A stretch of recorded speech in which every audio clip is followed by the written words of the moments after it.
Bonjour à tous, c'est Paul Dam et aujourd'hui j'ai décidé pour ce sapin de parler de la myopathie.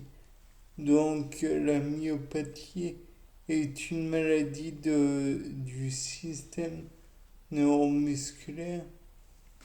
Donc de là, vous comprenez que ça engendre une faiblesse musculaire ainsi qu'une fonte de la masse musculaire.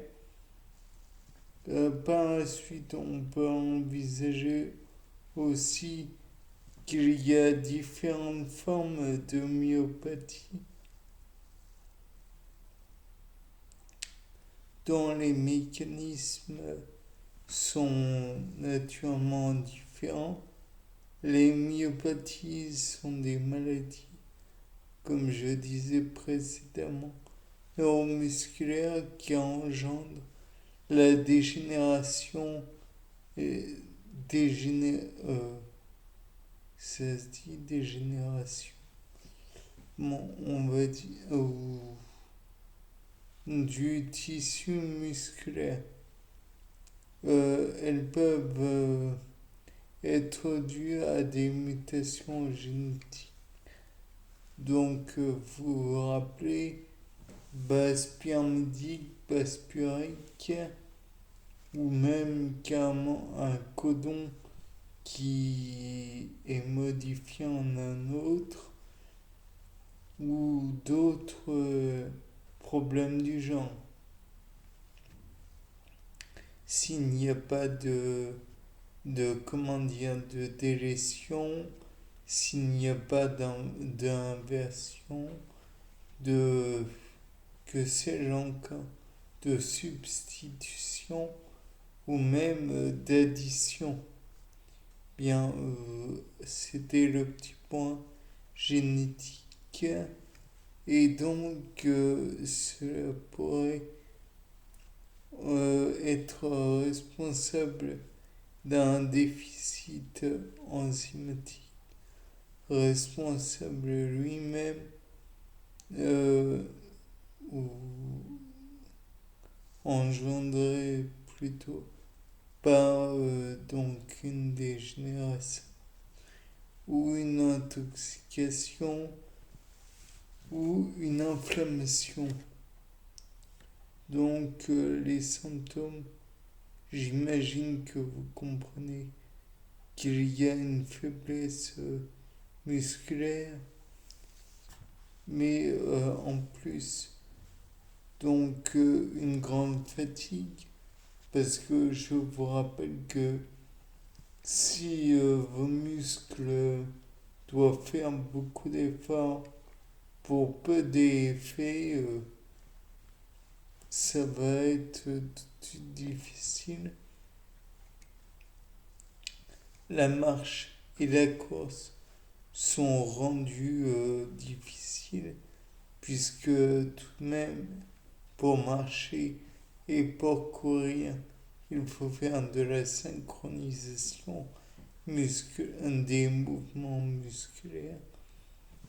Donc, vous comprendrez qu'en plus, faire ça tout en ayant le corps dressé, c'est très difficile.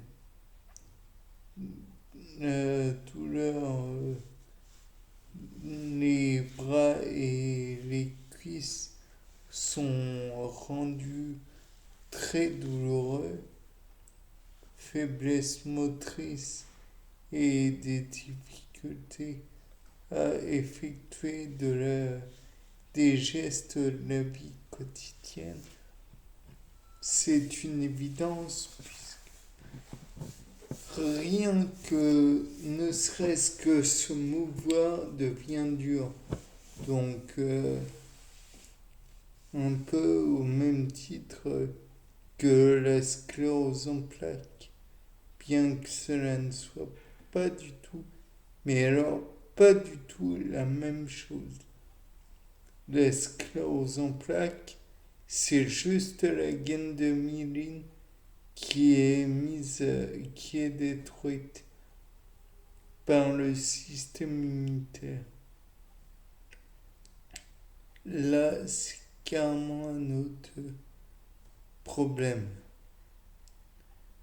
Donc, je pourrais vous parler des causes principales, mais ouais, allez, allons-y. Alors, modification d'un composant du muscle, puisque, comme vous le savez, les muscles sont produits par des protéines, mais les protéines sont traduites à partir d'un code génétique, d'un ADN qui est, on va dire, mal traduit. Donc, d'un ADN qui est lui-même porteur d'erreur. Donc, vous comprendrez que ça ne peut pas donner des protéines tout à fait valables, correctes. Et comme il n'y a pas une bonne traduction des protéines, alors il y a une modification forcément d'un composé des muscles. Ensuite, on peut envisager qu'il y a un trouble hormonal, voire des troubles hormonaux, puisque sont mis en cause les glandes thyroïdes et glandes surrénales dont je vous ai parlé pour les glandes surrénales parce qu'elles étaient productrices de la cortisone.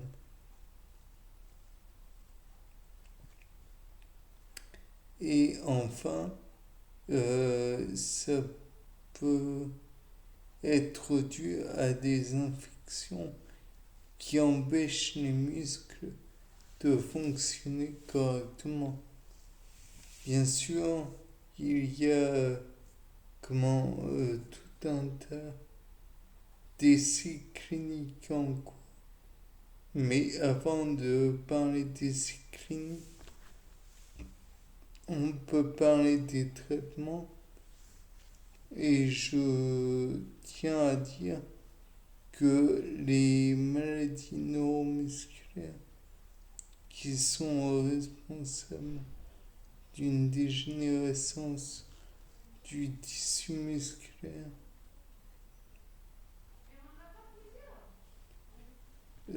par la suite, elles sont dues à une mutation génétique et donc par voie de conséquence, je doute qu'il y ait véritablement de traitement. On peut peut-être espérer dans l'avenir des genres de thérapie génique. En somme, mesdames et messieurs, les scientifiques, je vous encourage très vivement à vous pencher sur les myopathies. C'est complexe. Tout ce qu'il faut pour vous faire travailler durant des années. Et encore, même au bout de plusieurs années, je ne suis pas sûr que même les essais de FSHD, les essais études cliniques en France,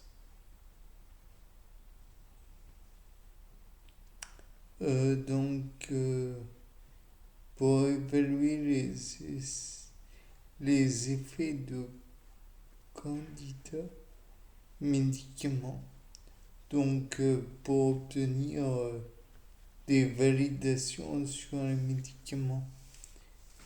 C'est assez complexe tous ces sujets. C'est pour ça qu'on a le Téléthon.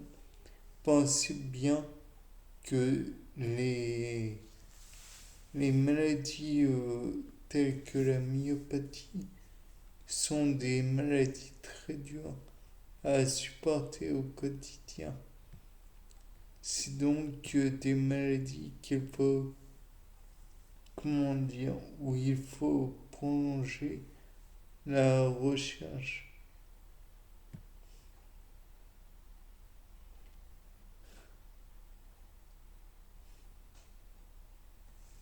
Bien, c'était Paul Dame pour un nouveau sapin en sucette.